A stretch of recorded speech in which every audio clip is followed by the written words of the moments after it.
The Chair would like to manifest that I was informed by the Secretariat of a correction in the result of the nominal voting on the House Resolution number 989 that the body earlier adopted. The correct result is as follows. Affirmative 257 instead of 255. Negative 25 instead of 26. And abstention remains at 9. In view thereof, let the records reflect the said result. Majority Leader.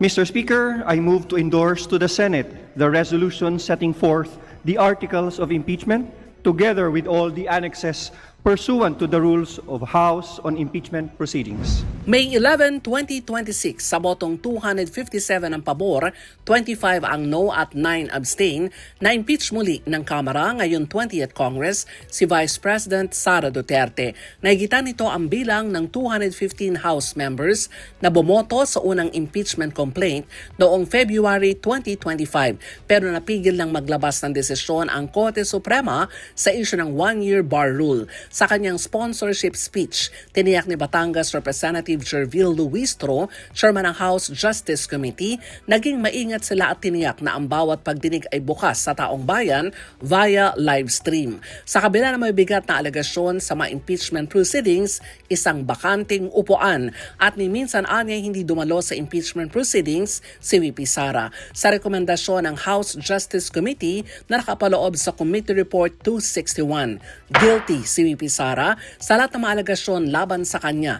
Ipapataw ang pagpapatalsik sa pwesto, perpetual disqualification to hold any public office at dapat makasuhan. Kaya kapag may mga tanong tungkol sa paggamit ng pera ng bayan, hindi maaaring manahimik ang House of Representatives.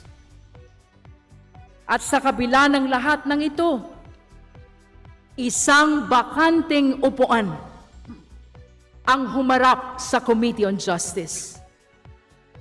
Hindi dumalo ang Vice Presidente upang personal na sagutin ang mga isyong ibinabato laban sa kanya.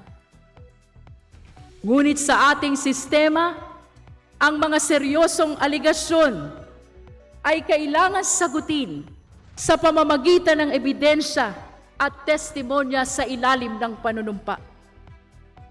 Gayunpaman, kahit wala siya sa pagdinig, pinag-aralan pa rin ng Committee on Justice ang bawat dipensang inilabas ng kanyang kampo. At matapos ang mahabang deliberasyon, matapos ang halos 22 resource persons, matapos ang libu-libong pahina ng records, nagkaisa ang Committee on Justice. Unanimous po ang boto.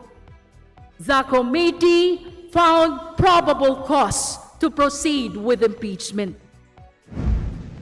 Nang umusad ang impeachment complaint laban sa Vice Presidente at sa pag-convene ng Senado bilang impeachment court, binuo ng Kamara ang 11-man House Prosecution Team.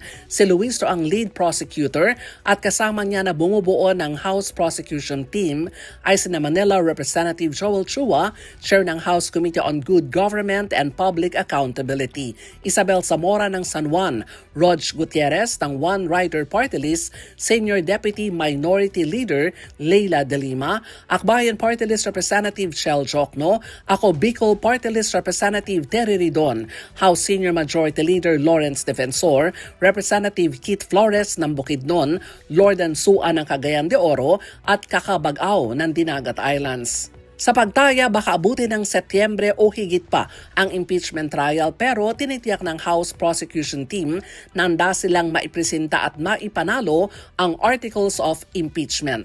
Article 1, Confidential Funds, Article 2, Unexplained Wealth, Article 3, Bribery at ang Article 4, Assassination Plot and Grave Threats. Inaasa na magiging mahabang impeachment trial pero tinitiyak ni House Senior Deputy Majority Leader Lawrence Defensor handa at kaya nilang isustain ang energy hanggang mapanagot ang Vice Presidente. And we hope to continue that and we will sustain that throughout the 90 days total of the impeachment trial days. We are ready to sustain this kind of trial. Para sa SONA 2026, ito si Milk Reguna ng DZRH, una sa Pilipinas, una sa Pilipino.